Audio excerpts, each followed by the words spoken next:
Let's go! You guys, a conspiracy theories floating around that the great LSU class in this NFL draft did not actually run the accurate 40-yard dash times today. Are you kidding me? So we're going to put to bed those rumors, but is there a reason to be skeptical of the LSU times today? And does it really matter? What I'm going to show you is this book that a Canadian education author, Marr wrote, and look, he makes the case that none of this matters at all. So go on ahead, subscribe to the channel. You see this photo, and it gives you chills, right? Nostalgia. The 4 wide receivers from the 2019 LSU team. Now, obviously, Terrace Marshall, Justin Jefferson, and Ja'Marr Chase were bigger contributors to the 2019 team than our guy, Racey McMath. But here's what's fascinating about all 4 of them. Racey McMath dusted them when it came to his 40-yard dash time.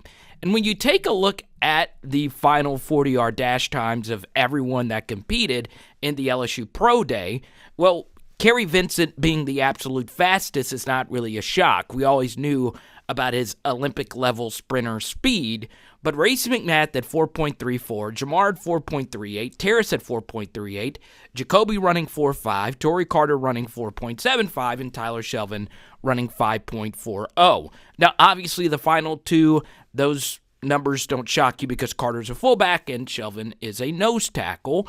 JaCoby Stevens running 4.5 did a lot of good for him, but I want to focus on those wide receiver times because that seems to be the position where your 40-yard dash time really matters and it really affects your draft status. The first thing is the theory out there that these times are not accurate, which is simply false.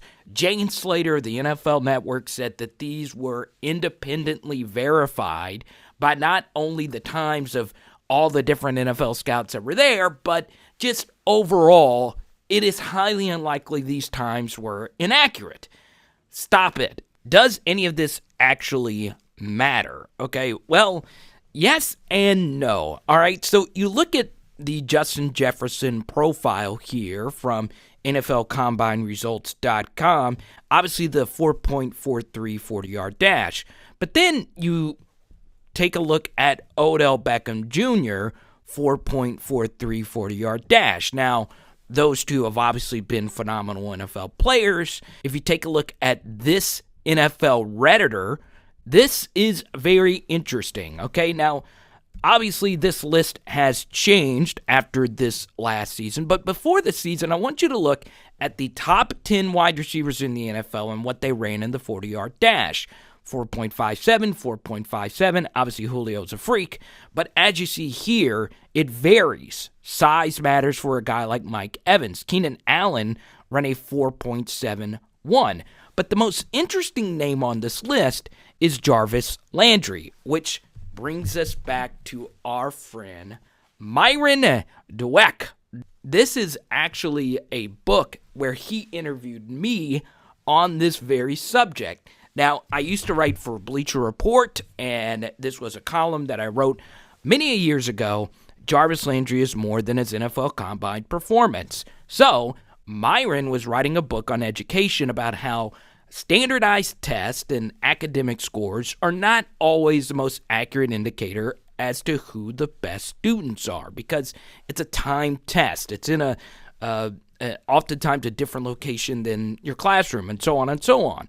He found a connection with NFL Combine performances. He cited Tom Brady in this book, and when he interviewed me for the book, he was shocked at how accurate my prediction was in my column about Jarvis Landry.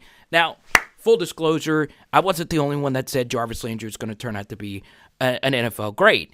But, I had seen him actually play with my eyes, and he did a lot of the little things well. And I've discussed on live streams how freaking smart this guy is when it comes to actual play calling.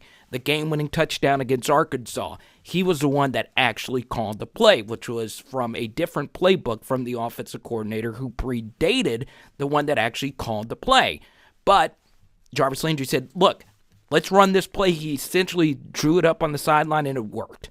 All those little things that actually have to do with football, told me that Jarvis Landry is going to be one of the NFL greats and multiple Pro Bowls. Is plenty of evidence as to why Jarvis Landry, of course, is a very good wide receiver. So, look, this pro day, Myron makes a case, someone that has no ties to football, that these tests are not actually related to football. Now, of course, some 40-yard dash times do indicate that an NFL wide receiver is going to be great. But so many NFL teams have drafted receivers based on their 40-yard dash time alone. And from that same NFL Reddit post, here is a long list of busts who ran 4.4 or better. Now, what does this actually mean? Well, as a lot of you know how I feel about testing and all of that. It is important. I think Racey McMath made himself a lot of money running that freaking fast. And he mentioned in interviews that he's already committed to being a special teamer at first. I also think this past 2020 season was very unfair to him. LSU rotated wide receivers far too often. He had a very good ADOT, which is an average depth of target. Against Mississippi State, he had a sick double move that he was wide open for a touchdown, but pass protection broke down and Miles Brennan's arm was hit when he threw the football. We did a film study on that very play not too long ago, and if you want to watch the replay of it, go on ahead. It was actually a side play from the film study. So, I actually do believe these 40-yard dash times are accurate, but for me to sit here and say that it did help that, LSU got to do their pro day in their own facility, that it also happened to be their NFL Combine testing. It also did help that we're getting smarter as to how we train the athletes to test during pretty much everything. Like I said, Ja'Marr Chase was coached to not lift at the pro day, which makes a lot of sense because lifting weights is completely different than sprinting. And they said, we want your mental mindset to be on sprinting and catching footballs, which is actually pretty smart sports psychology wise. So yeah, it's interesting. It's not the be all end all, and it's not all that important. Now, it is impressive to be that freaking fast, but in the grand scheme of things, what does it actually mean? A whole lot of nothing. So yeah, it is kind of ironic that the LSU football media team, this was such a cool video. It gave me chills. Jarvis Landry cheering on Ja'Marr Chase.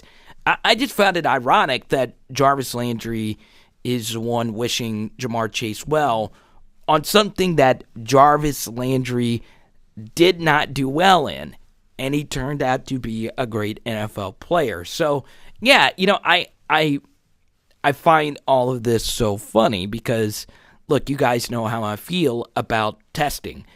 I truly believe so much more goes into being a football player than testing, almost to the point where I kind of want to stay away from testing numbers if I'm an NFL evaluator, because stories like Jarvis Landry, I mean, there's plenty of stories of guys running slow 40s and turning out to be great NFL players. And look, it's funny.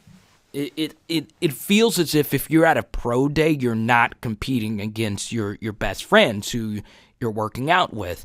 The NFL Combine, there's just so much more pressure simply because you're around a bunch of other people in a stripped-down environment, unfamiliar settings. So, you look back at Jarvis Landry when he ran 4.7. Now, really think about that. 4.7, right? 4.7. He ran a similar time to what Tory Carter ran today.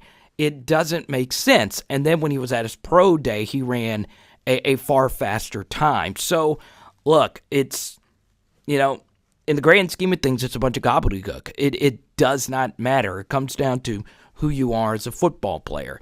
Now, if you were to ask me who was a big winner, obviously Racey McMath was a big winner. I think everyone was a big winner. I think everyone really did improve their draft stock. So, yeah, I don't think this was a bad day by any stretch of the imagination. I really do believe this. I think every LSU player improved their stock today. I can't think of anyone that had a downward spiral in stock. I do think Kary Vincent is going to get drafted a lot higher than people think. I think second round is a possibility. And I know it's weird for a slot corner, but this is the world we live in. You saw what happened when Kary Vincent decided to opt out. It wasn't pretty. It is Power Hour LSU. Boom!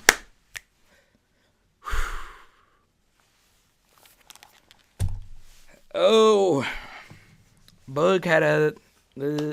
I know some of you asked. It was a okay report, but we're staying positive for right now. And I think tonight we are having tuna steaks. Back on the tuna steaks. Let's go.